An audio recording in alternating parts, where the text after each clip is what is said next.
Hello everyone, welcome back to my channel Bio Pro Plus. Dear students, जैसे कि आप सभी जानते हैं मैं इस टाइम आपको क्वेश्चन बेस्ड टॉपिक पढ़ा रही हूँ। तो आज मेरा जो टॉपिक है वो है बायोटाइप और ये टॉपिक 11th एनसीईआरटी के first chapter the living world का टॉपिक है। स्टूडेंट्स, ये भी शॉर्ट नोट्स में आता है और मोस्टली ये टॉपिक बायोटाइप करके नहीं आता है। क्वेश्चन आपके एग्जाम में क्या आएगा, when genetically similar plants are grown in the different environmental conditions, why they show difference in their growth and development। मतलब जब जेनेटिकली सिमिलर प्लांट्स को हम डिफरेंट इन्वायरमेंट में ग्रो करते हैं तो भी उनकी ग्रोथ एंड डेवलपमेंट में डिफरेंस क्यों दिखाई देता है। किसी जगह पे ग्रोथ अच्छी है, किसी जगह पे कम है, कहीं प्लांट्स बहुत हेल्दी है, कहीं वीक है, जबकि वो जेनेटिक रूप से सिमिलर है।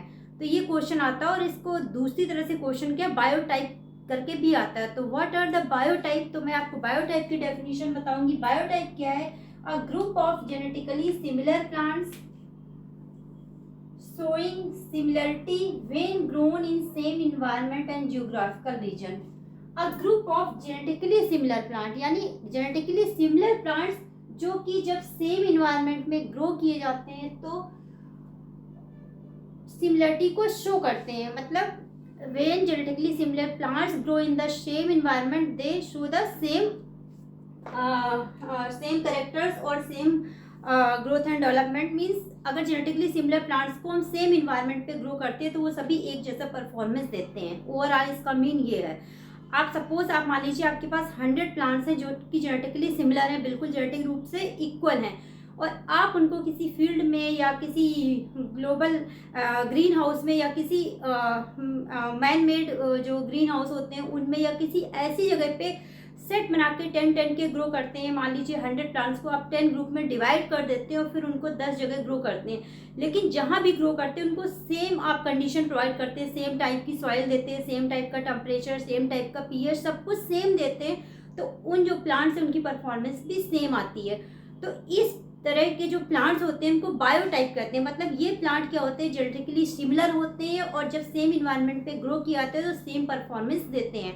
लेकिन अगर इनको हम डिफरेंट इन्वायरमेंट में ग्रो करते हैं तो इनकी ग्रोथ एंड डेवलपमेंट डिफरेंट क्यों होती है, क्वेश्चन आपका ये आता है। तो इसका रीजन क्या है, the same environment provide them the similar abiotic factors like soil, pH, temperature etcetera. यानी कि जब इन प्लांट्स को हम सेम इन्वायरमेंट में ग्रो कर रहे हैं तो उनको सब कुछ सेम मिल रहा है, यानी कि सेम सॉइल में ग्रो हो रहे हैं, सेम सॉइल का पीएच होगा, सेम वाटर हम दे रहे हैं, सेम टेम्परेचर है, सब कुछ सेम है। बट अगर हम इनको डिफरेंट इन्वायरमेंट में ग्रो कर रहे हैं, यानी एक प्लांट को सपोज हम यहाँ ग्रो कर रहे हैं और या फॉर एग्जांपल आप समझिए 10 प्लांट्स हैं जिनको आप किसी एक स्टेट में ग्रो कर रहे हैं और जो 10 प्लांट्स हैं उनको किसी अदर स्टेट में ग्रो कर रहे हैं। ऐसे ही आप अलग अलग स्टेट में ग्रो कर रहे हैं या फिर फील्ड में भी आप उनको एक दूसरे फील्ड में ग्रो कर रहे हैं या दूसरे फील्ड में ग्रो कर रहे हैं। इस तरह से जब ग्रो करते हैं तो उनकी ग्रोथ एंड डेवलपमेंट अफेक्टेड होती है। क्यों?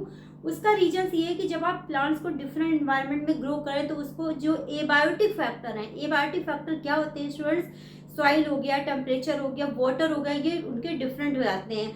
आप भले ही उसको दूसरे फील्ड में भी ग्रो करें, अगर फील्ड आपस में थोड़ा दूरी पे और कुछ प्लांट्स आप एक फील्ड में ग्रो करते हैं, कुछ को दूसरी फील्ड में ग्रो करते हैं, फिर भी वहाँ पर डिफरेंट होगा। कुछ तो सॉइल के न्यूट्रिएंट्स में डिफरेंस आ जाएगा, भले ही आप उनको वाटर वगैरह सेम दे रहे हैं, फिर भी सॉइल का पीएच डिफरेंस हो जाएगा, वहाँ का जो सॉइल में न्यूट्रिएंट्स प्रेजेंट है वो डिफरेंट हो जाएंगे। तो इस वजह से जो बायोटाइप यानी जो जेनेटिकली सिमिलर प्लांट्स होते हैं उनकी ग्रोथ एंड डेवलपमेंट भी डिफरेंट टाइप की शो होती है। और अगर कहीं आप सेम आसपास का फील्ड छोड़ के कहीं दूर ग्रो कर देते हैं उनको, तब तो वहाँ का टेम्परेचर भी अलग हो जाएगा। आप खुद ही जानते हैं कि टेम्परेचर अलग अलग स्टेट में अलग अलग होता है, कहीं पे बहुत ज़्यादा गर्मी होती है, कहीं बहुत ज़्यादा ठंडा होता है, या वेरिएशन तो टेम्परेचर में होता है, आप भी जानते हैं। सॉइल में भी वेरिएशन होता है, हर जगह की सॉइल अलग होती है, टेम्परेचर अलग होता है, हर सॉइल के न्यूट्रिएंट्स अलग होते हैं। तो इसलिए से जब भी हम इन जेनेटिकली सिमिलर प्लांट्स या बायोटाइप को हम डिफरेंट रीजन्स में ग्रो करते हैं तो उनकी ग्रोथ एंड डेवलपमेंट अफेक्टेड होती है, क्योंकि वहाँ के एबायोटिक फैक्टर डिफरेंट होते हैं। एबायोटिक फैक्टर क्या होते हैं, सॉइल है, वाटर है, टेम्परेचर है, एटसेट्रा।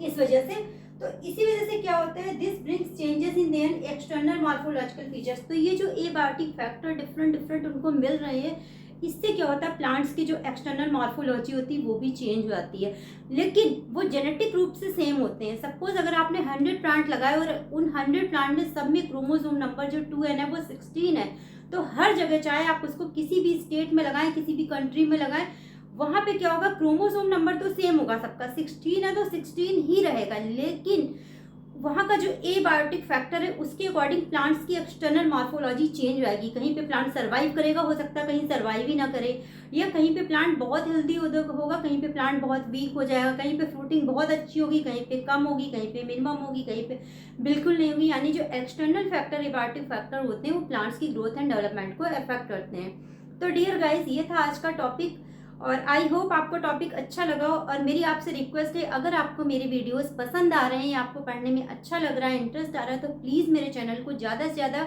लाइक, सब्सक्राइब और शेयर करिएगा। बेल आइकन को भी पुश करिएगा और आप मुझे इंस्टाग्राम पे फॉलो करिएगा, जिसका लिंक मेरे यूट्यूब के डिस्क्रिप्शन बॉक्स में दिया हुआ है। Thank you.